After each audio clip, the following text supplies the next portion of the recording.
Hello, everyone. Welcome back to our channel. I'm Hannah. And I'm James. Thanks for joining us today. Today, we're talking about a really important word in English. That word is would. Yes, would is everywhere. You hear it all the time, in conversations, in films, in books. Exactly. And it's not just one meaning. Would has several different uses.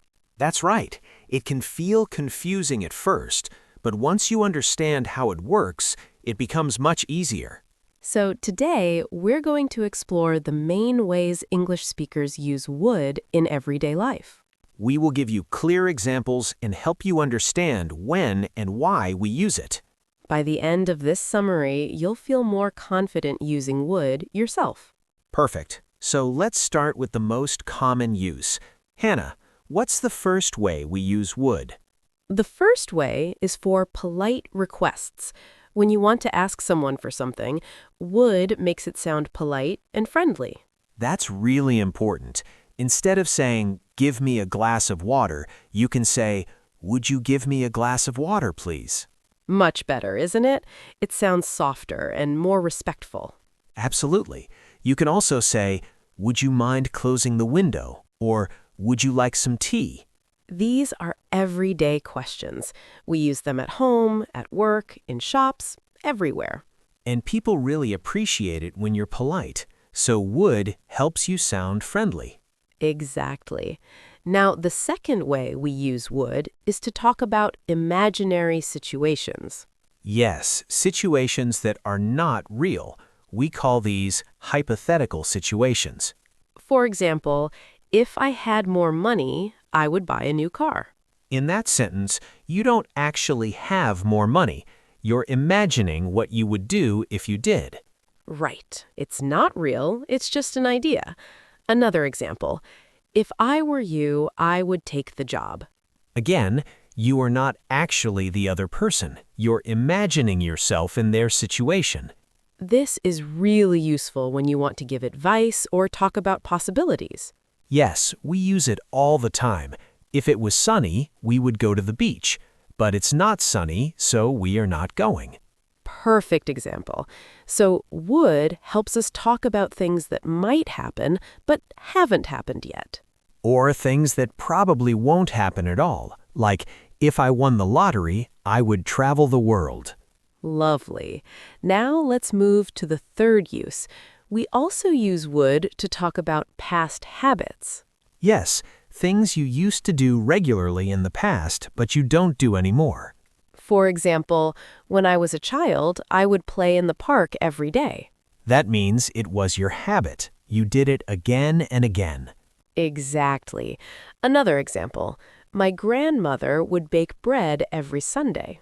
So it happened regularly in the past. It was a routine or a tradition. That's right. We often use would this way when we're remembering the past, telling stories. Yes, when you are feeling nostalgic. We would spend our summers at the beach. It creates a nice, warm feeling. You're thinking about happy memories. Absolutely. Now there's another important use. We use would to make offers. Yes, when you want to help someone or give them something. For example, would you like me to help you with your bags? Or I would be happy to drive you to the station. These are kind offers. You're showing that you're willing to help. And the other person can say yes or no. It's gentle, not pushy. Exactly. You might also say, "Would you like a cup of coffee when someone visits your home?" That's being a good host. You're offering something nice.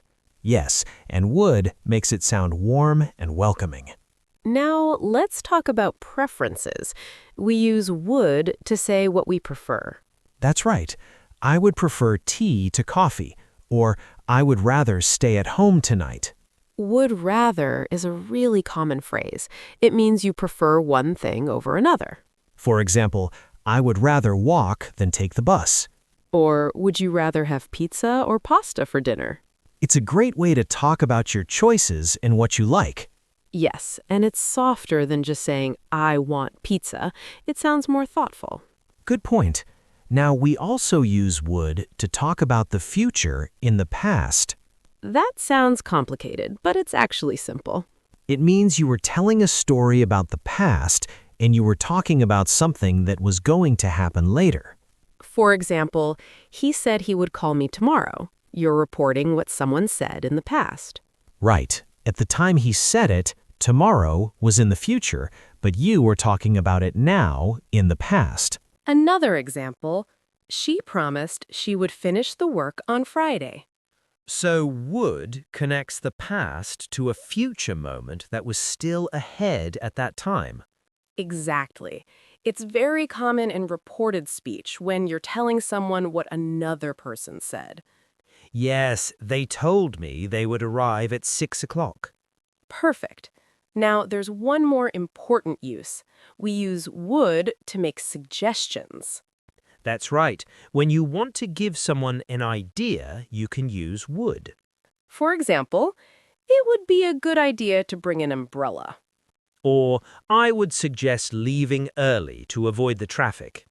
These are gentle suggestions. You're not telling someone what to do, you're just offering an idea.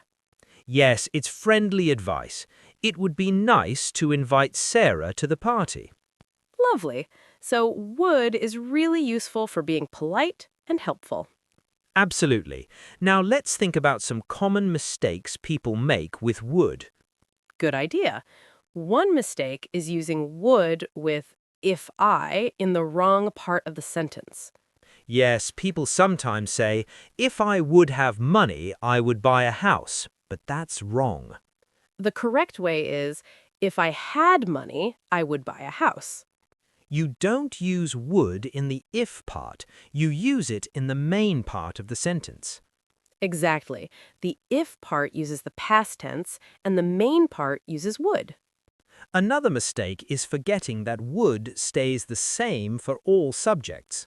That's right. You don't say he woulds or they woulds. It's always just would.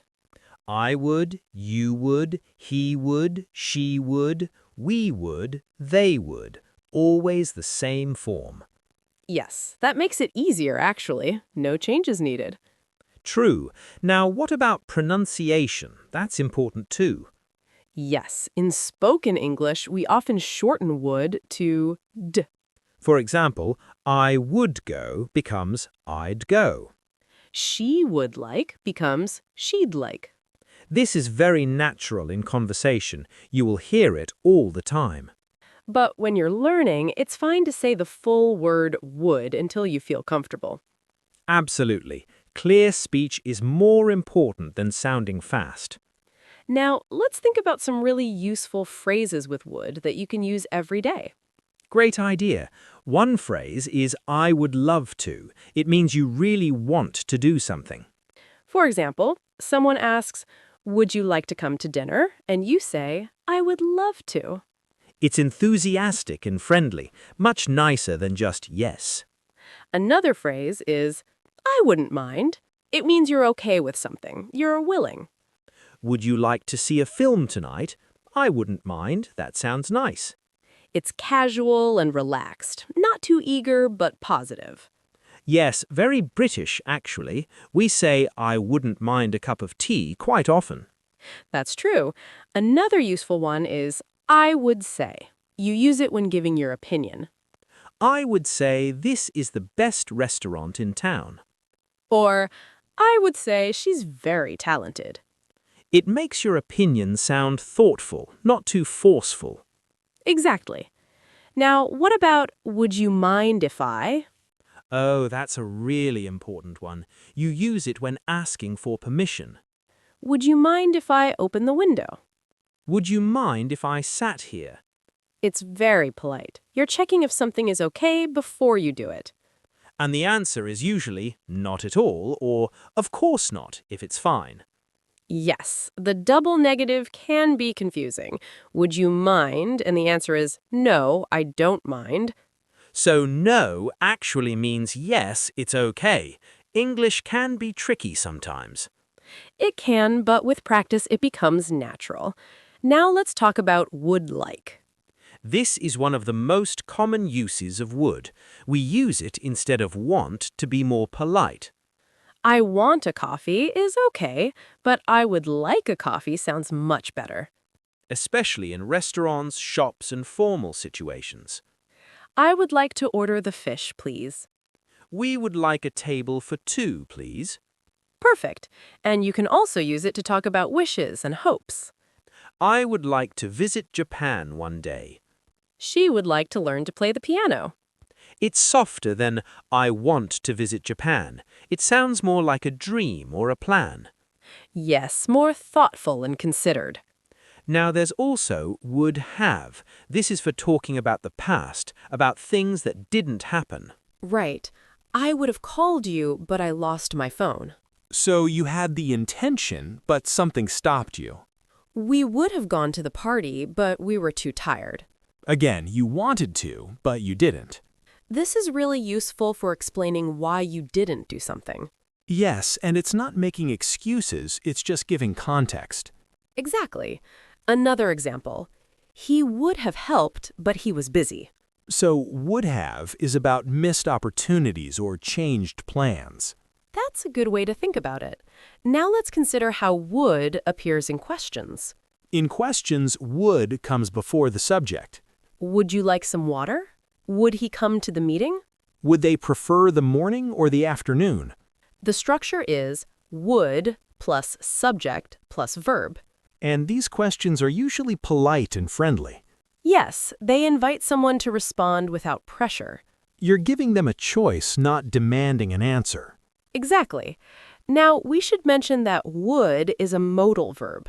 That's right, modal verbs are special helping verbs.